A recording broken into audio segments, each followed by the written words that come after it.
There is something as a woman or a man you need to look for other than money, which has destroyed many marriages over the years and caused couples to separate and divorce. And this thing is vision or dream. Whatever name you want to call it or you want to give to it. A career or a profession makes a man to earn a living or to make a living or achievement, while a vision makes a man to make a life or fulfilled. You achieve a living but fulfill a life. A calling or vision or dream is what you do with passion, joy and happiness irrespective of the pay, while a career or a profession is what you are bound to do in order to make a living, and most often it comes with sadness, strictness, conditions and obligations. One man's vision can be another man's career and vice versa. Every human being has that thing in him. When you do it without even being paid, you derive an inward satisfaction. If you want to be happy, start doing that thing. That's why the scripture says in Proverbs chapter 14, verse 20 to 21, the poor man is hated even by his own neighbor, but the rich has many friends. Verse 21 says, he who despises his neighbor sins, but he who has mercy on the poor is happy. Being benevolent or philanthropist is an act of being happy. I have come to realize that one of the problems couples do have nowadays is visions conflict. Not even poverty or money.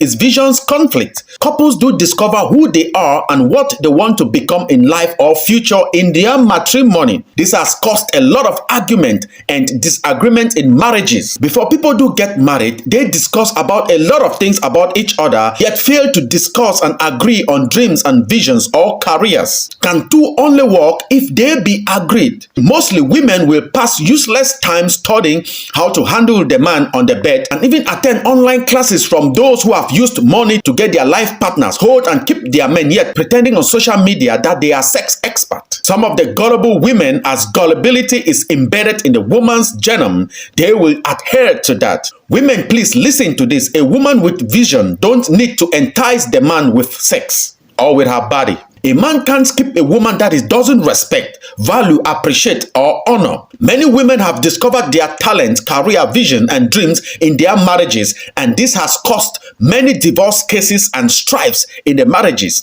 because sometimes most of the men will disagree to it. Most often the man will say, I am already providing you with money, so you need not do anything, failing to understand that all what the woman wants is not just money. She equally derives satisfaction in pursuing her dreams or visions. Come to think of it, when Ned Okonkwo got married to Regina Daniels, he has all the money to stop Regina Daniels from acting or pursuing her dreams or career, but it would have been the biggest mistake he would have ever done. Despite all the money, the woman derives satisfaction in film or movie acting. Are you blind? So he could not withhold her from that because he met the lady pursuing her dreams or vision. Another contrary situation is May Edochie and Yul Edochie. The man has been suppressing the woman from showcasing her acting and modeling skills for the fear of insecurity. That is a major problem of their separation and divorce, because the woman said enough is enough. It's time for me to give to the world what I have within. So Yul threatens her that if she dares, he's going to bring another or a second wife, and it came to pass. Be mindful that one's vision is the only thing one can die for. Nobody can quench that urge when it comes. The Messiah says, my mission or my vision is to do my Father's will, and he was killed for doing that will. Even your husband or wife can't distort that dream, that vision when it arises. One's vision always pushes one to forsake and let go of comfort. There's a saying that a man with vision and without money is better than a man without vision and money. Proverbs chapter 29 verse 18 says, where there is no vision, the people perish, but he that kept the law, happy is he. Because of Moses' vision to free out the Israelites in the hands of Pharaoh, he had only needed to let go of his comfort zone and call it pleasure for a season. Vision always comes with an emergency or an urgent urge or burden. A man is both where he comes from and where he is going. There was this lady I wanted to get married to. Like many years back, I was still in Africa. When we met, she asked me this question I will never forget. That what are my aspirations and dreams in life? which I will never forget that day.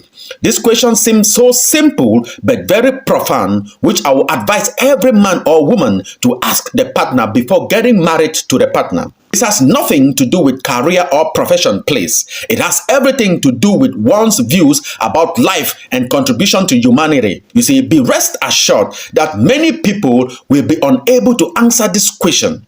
Some people's response will be based on general perspectives and approval, not based on their views and desires. Just like what is happening to marriages today, they are social media approved. Let's come back to the question. I answered this lady that my dream and desires is to preach the truth, help the needy, and provide for the homeless. She said, meaning I have to open a church. I said, no. She said again, then where am I going to get the money from to feed the poor and provide for the needy? I told her I'm going to work the money since I was pursuing my career and profession at then. That brings now the difference between career or profession and vision. I'll use my career to fuel my vision. She then told me that she's no more interested in the relationship, neither in the marriage. That she didn't come into this world to work for others and to feed the needy. And that was the end to our conversation and to the relationship. You see, Matthew chapter 10 verse 21 to 22 says, now brother will deliver up brother to death, and a father his child, and children will rise up against parents and cause them to be put to death. And you will be hated by all for my name's sake, but he who endures to the end will be saved. And 34 to 38 says, do not think that I came to bring peace on earth. I did not come to bring peace, but sword. For I have come to set a man against his father, a daughter against her mother, and a daughter-in-law against her mother-in-law. And a man's enemy will be those of his own household. 37 says, he who loves father or mother more than me is not worthy of me. And he who loves son or daughter more than me is not worthy of me. 38 says, and he who does not take his cross and follow after me is not worthy of me. Thank you very much. Remember, ignorance is not an excuse. For want is for armed. Goodbye for now.